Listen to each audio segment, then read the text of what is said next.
All right, Bear. Bear, where'd you grow up? Where are you from originally? I am from Birmingham, Michigan. Hmm. And tell me about your family growing up. Okay, so I'm the oldest. It's me. I'm 28, and then my sister is 26.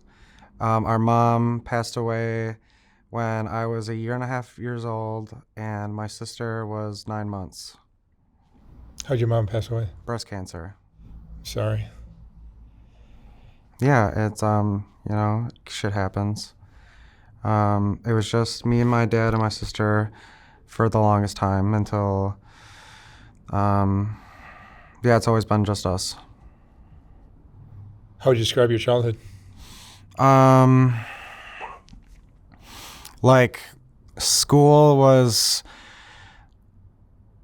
hard because we went to Catholic school, and I found out early on that I didn't really necessarily believe in the white man in the sky kind of thing. Discovered from my own thing that I was more of like a spiritual kind of like universal energy type thing. Like I believed in like the rivers and the sky and the sun and stuff, like things that I could physically see. Stuff, I don't know, just stuff like that. And there was bullies, and I was always more like feminine and just more androgynous than the people I played sports with and stuff. So that was hard. This was grade school? Yeah. Yeah, grade school can be tough. hmm And then when I was, about 12, I was anorexic until I was in high school. So like seventh grade summer is when I started not eating and working out every single day for multiple hours. I would just work out and try to lose as much weight as I could because I was always like bigger, like huskier. So you're trying to be. I was trying to be more likable, like in a way that I felt would bring like girl attention, and I would make more friends. And that's what happened is I lost a ton of weight, and I had more friends. I had more female attention, and So you did get what you wanted. yeah, I did get what I wanted, but at what cost? Like I was eating like maybe 100 calories.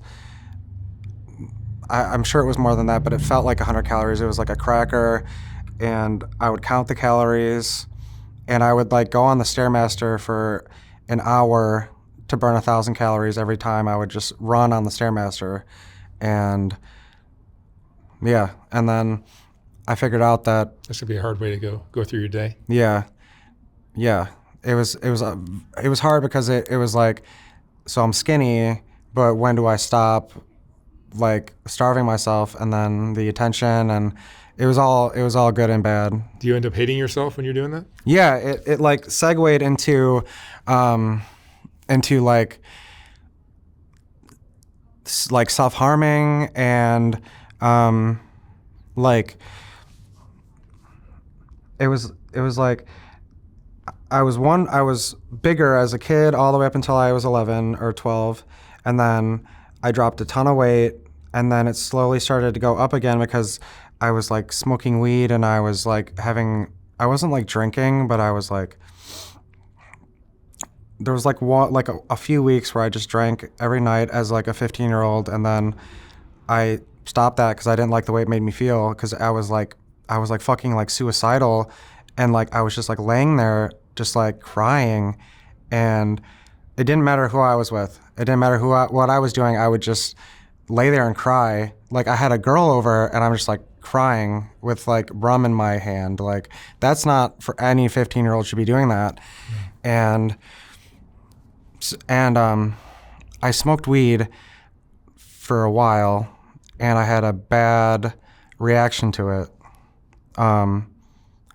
It was either laced or it was just not good. It was wet or something. It was just like, I remember I had like a trip that didn't go away. It's still kind of in the background of my mind, even to this day. But it was like I saw the day turn into night, and it was just like a clock. Like reality was like going around my eyes like this. Like it was like a clock kind of thing. And I mean, there's so much to talk about. It's just a lot. you know. What was your relationship like with your dad? Good growing up. He was working a ton to provide for us, and it was just him. He was a funeral director for 50 years, and I mean, I had like the house and I guess I had like clothes and stuff, but I still feel like I would have rather been like a little worse off and had like a better relationship with my dad than like the material things. He was working a lot? Working a ton. From close to 6 a.m. till 10 p.m. every night. From 6 a.m.? Mm-hmm. He would wake up at 6 or 7:30, 6 or 6:30 a.m., play tennis, get ready, come home and shower, and go to work, and then he would stay until he couldn't anymore. What were you like in high school? I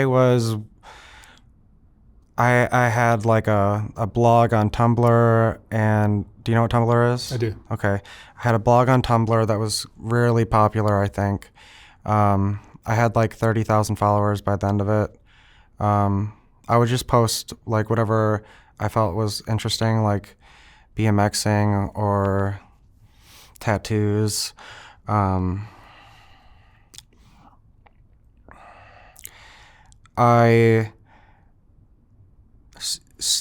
was in psychosis from the marijuana at 14, so they put me on a heavy dose of Klonopin and Seroquel right out the gate, right out of the psych ward, and I didn't pass high school, so I didn't graduate.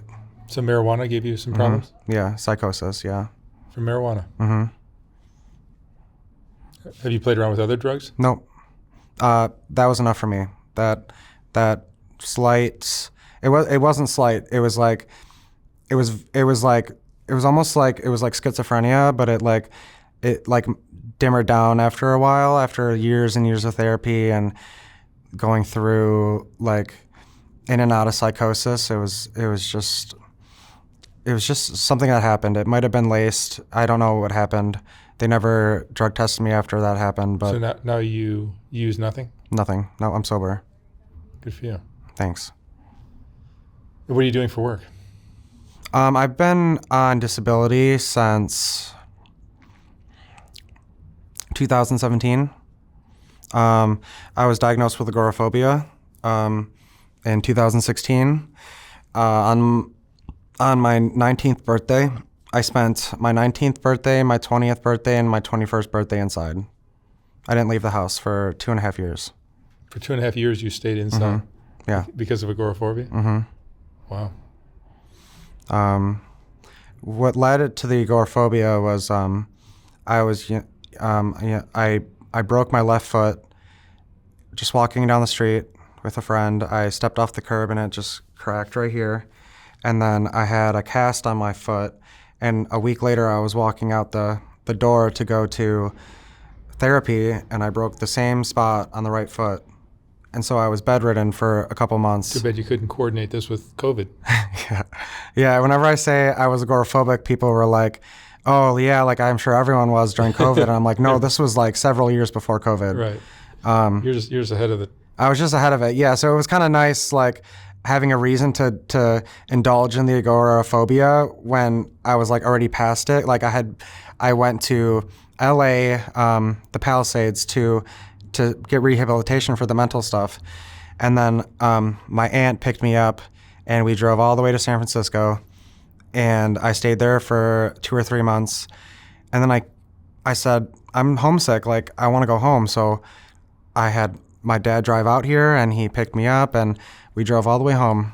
And I wasn't really agoraphobic anymore, but it was still, the anxiety was debilitating. I think when I messaged you a few years ago that I wanted to talk about like the strippers and the gambling and stuff, but That was only a few years. I was gambling every day, and I was going to the strip club and spending all the money I won on gambling on these girls. And there's just like so much to talk about. You lived a very colorful life. Yeah, when I think about it, when I go back on it, I don't think I'm like it's been anything that's been better or worse than many of the beautiful people that come on here and talk every day. You know, I just wanted to get on here and tell people that like it gets better. Like the only way out is through, and it definitely gets better. Like you have to believe it to see the way life can be beautiful. And you know, the universe is like it's not mean, it's not nice, it's just like it's indifferent on how it treats people. So if you want to have a good life, I mean, you just got to believe it, I think. You know, and the anxiety and the fucked up shit that's in your head is going to be there all the time. Tell me about the gambling. I'm always fascinated with gambling stories. Okay. So where were you? What was your... I was at the strip club, and the strip club was right across the street from the casino, and I had about $500 on me. This and was in Michigan? Yeah, Detroit. I took the 500, and I think literally the first button I pressed, I won like 800 more, and then I was hooked. Like, it was like, oh, this is easy. Like, I can make $800 on a $2 bet. Like, it was just like they knew so you won from the beginning? I won from the very beginning. It was like, oh, that's your curse. Dude, it was like I walked in and they were like, this guy's gonna be a big spender if we just give him a little taste of it. And there were times where I lost, like, I think the most I ever lost was 10,000. But I won 26,000 in one night of gambling. It was, you know, I don't know any other gambler, so I don't know if that's a lot or if it's a little, but that was the most money I've ever seen in my life as a 22-year-old. So having 26,000 in like a little like satchel that I was wearing, I'm like, dude, I'm the fucking king. Like, this is crazy. And you're playing slot machines. I was just playing slots. I wasn't keen on the poker or the blackjack. It was just easy. It was just like playing a video game. It was just like you press the button, and yeah, I was betting like $25, $50 a spin in the what do they call it? The big room, big players or something. It's like the elite room, like something like that. Yeah, I know what you're talking about. VIP, yeah. And I would just bring a few thousand with me, and I would just sit there and I would win, but I couldn't walk away. So I'd be up 1,000 or a few thousand, and I'd be like, well, why not go for the $500,000 like jackpot? So, and I never won that, but it got really, really bad. I was selling I was selling my own things to get money for gambling. Like, everything I owned, like my shoes or my clothes, just trying to get money to gamble. Have you ever been diagnosed with any personality disorders? I was diagnosed with bipolar. I don't know if it's one or two. I didn't ask. I just took it. I didn't ask questions when I was diagnosed with bipolar. But my therapist thinks that I'm not anymore. It might have just been a phase, like I might have grown out of it with therapy and medication and stuff. But I do have ADHD for sure. And I'm not on any controlled substances like Klonopin or Seroquel or anything. I'm just taking my insulin. You kind of check all the boxes, don't you? Mm-hmm. I'm just taking my insulin, taking my antidepressants. And do you think losing your mom at such a young age played a role in all this? Mm-hmm. Yeah, I'm certain it did. Yeah. Yeah, for To sure. be a kid without a mother's love is going to really screw you up. Yeah, I've been forming trauma bonds with women since I had first had my crush on a girl. Like, What's your MO? I loved women that I could like give a better life to. Like there was this girl that I dated that was addicted to heroin. But now it's fentanyl. There's no heroin left. There's no like real heroin left. But I loved like drug addicts and women that treated me like shit just because it's the love I felt like I deserved. It was definitely the best that I felt like I could do. And, not saying these people are, bad. I have my vices too. But it's just,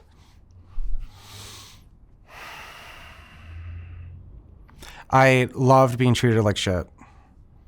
And I think it's a common thing. loved being treated like shit, loved being used. And I thought that if I could just give, they would eventually be like, oh, Bear is the one for me. Like, he's providing. But they would just take and take and take. And I felt that way about friends too. Romantic partners, family. I just wanted to give because I had felt like that's all I had to offer was money or company. Do you think that's something we can change? Yeah. You have changed it? Yeah. I've been single for coming on 3 years now. I'm not jumping into anything just because they gave me attention. And honestly, it's been really, really great being alone.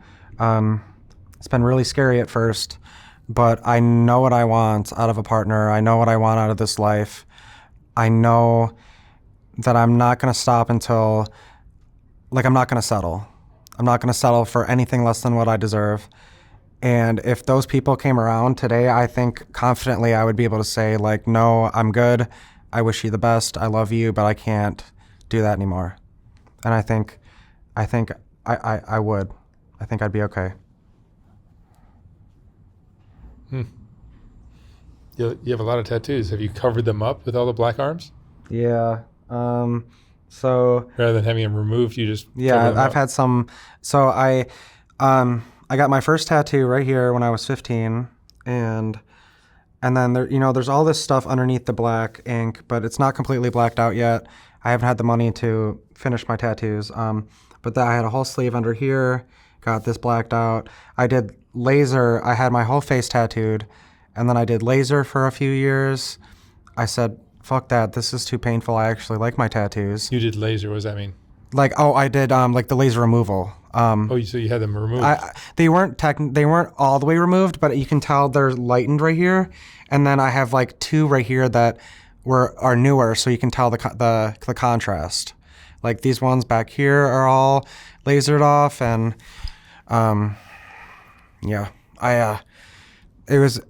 these tattoos were a form of self-harm for a long time. And so instead of cutting my thighs like I used to, I would just get tattooed whenever I felt like I deserved some pain. And it kind of felt more as a blessing and a curse because I could walk away with some beautiful artwork on my body, but the process was rough. So. You've lived an interesting life. Thank you. Now you're moving to California? Yep. Moving to this town 12 hours north from here by the beach and the redwoods. And I'm just gonna hunker down. Me and my sister are gonna get jobs. We're gonna make friends. I'm just excited to be alive, man. It's been a long time coming, and I'm just trying to stop and smell the flowers more often instead of wishing I was outside of my body or somewhere else. Can you verbalize for us at all? Maybe you can't. What missing out on your mom and what? Oh yeah. So I had never she talked to me, but I had never heard her voice until 2018 on a cassette that my aunt gave me. I bought a 2000 Taurus, and it had a cassette deck, and I popped the deck in, and it was her talking to my aunt because she lived in France and she spoke Japanese and taught English in Japan. So I heard her voice for the first time, like I can remember, and it was like everything was just like made sense. Like I know that I get my soft masculine side from my dad. He's very soft, but he's hardcore as fuck. Like he's a boss. And my mom was like this badass, like world traveler, took no shit. And that's where my feminine side comes from. I get it's yin and yang, and I definitely think that things would have been different if she was still alive, but I know we're going to meet again one day, and you know, energy is eternal, so she's never really gone.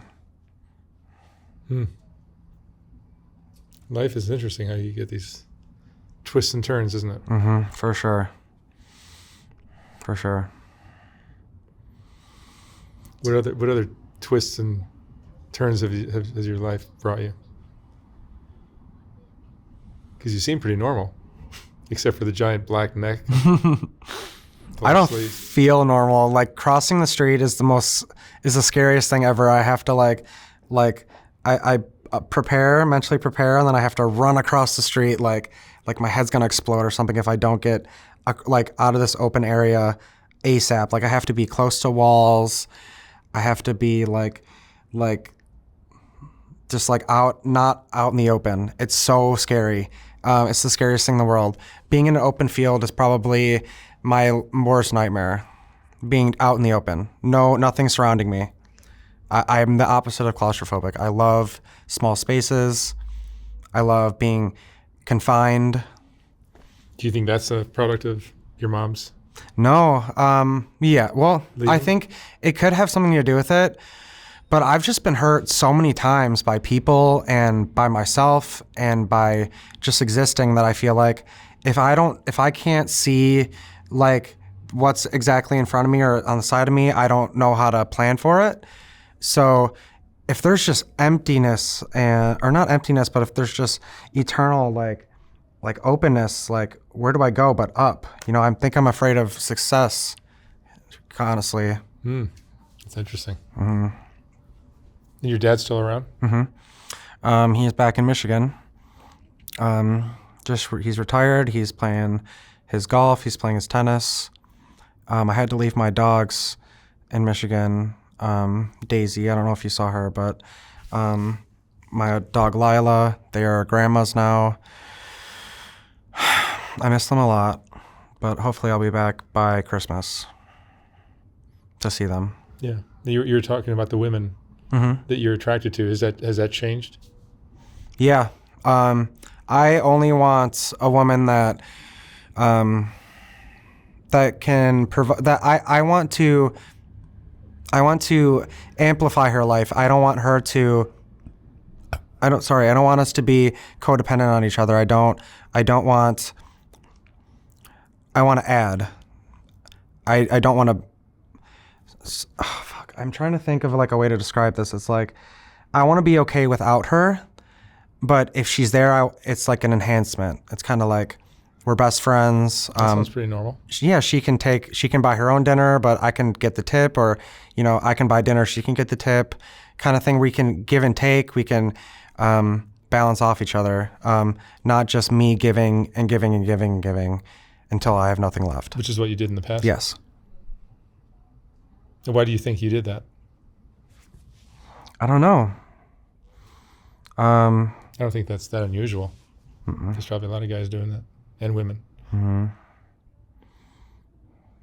think I just didn't think I deserved like real affection and love. It felt like I had to either pay for it with money or pay for it with like buying them food or clothes or something. It was just like I only knew how to show love with money, I guess. Yeah. Well, I think when mom exits so early, like she did, that probably leaves you feeling. I'm not a professional. I'm just guessing, but I would think you start feeling like you don't deserve to be loved.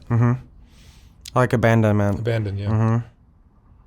Which was not your mom's fault. No, not at all. It wasn't anyone's fault. No, it just shit happens. Shit happens, yeah. Mm-hmm. But it's interesting how it manifests itself into your life. Yeah, it's taken a lot of years of therapy to... You've done a lot of therapy? Lots of therapy. Yeah, it's probably very helpful. Very helpful. Therapy works. Therapy does work. I think medication for me ruined me. But Have you been on psych meds? yes, I was on Seroquel, Trazodone, lots of things that I can't remember now, like Depakote and stuff. And I was on Klonopin, and I was accused of abusing it, but honestly, I just took it as it was prescribed. I had friends, girlfriends, and family members, and friends that were like taking a pill or taking a bottle, and I was so messed up in my own head that I didn't even notice that these pills were going on, and my psychiatrist accused me of abusing them for a while, but I swear to God, I never took more than I was prescribed. Yeah. In Northern California, where you're moving, is a quiet place? It's a college town. Where me and my sister are looking for an apartment. It's about 6 minutes from the beach and 8 minutes from the redwoods. So it's going to be really serene and yeah, it's beautiful up there. Beautiful, and it's going to be cold, which I like cold. It's California. You can have it. It's too hot down here. Not for me, Jack.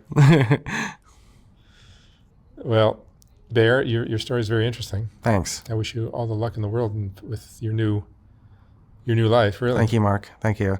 I know that we've been trying to get together for a very long time. Yeah. And years. It just so happened, I was not planning on coming here at all. I wanted to come last week when I was coming here to visit a friend, but I just found myself here and I called your assistant and I was like, it came together in the last hour. Yeah, last hour, just showed up and I'm here. So I'm just excited to leave this like trauma and this like these scars and the fucked up memories. I just want to leave them behind, and I'm starting new. Like, this is the last time I'm gonna identify with the person that I am right this second. So this has been good to talk about it. All right, Bear, thank you so much. Yep, thank you. Good luck. Thanks. Even though Soft White Underbelly consists of a lot of videos, it's really still a photography project to me. And if you appreciate the photography, sometimes it's difficult to enjoy it when it's scrolling down the screen, which is the only option I had in this horizontal format on YouTube. So last year we came out with the first Soft White Underbelly book, which is a collection of the best portraits from the thousands of interviews I've done. Each portrait in this book is accompanied by an interesting quote from the person's interview. Oh my God. There's more. Wow. These aren't as bad as I thought. I look like a witch.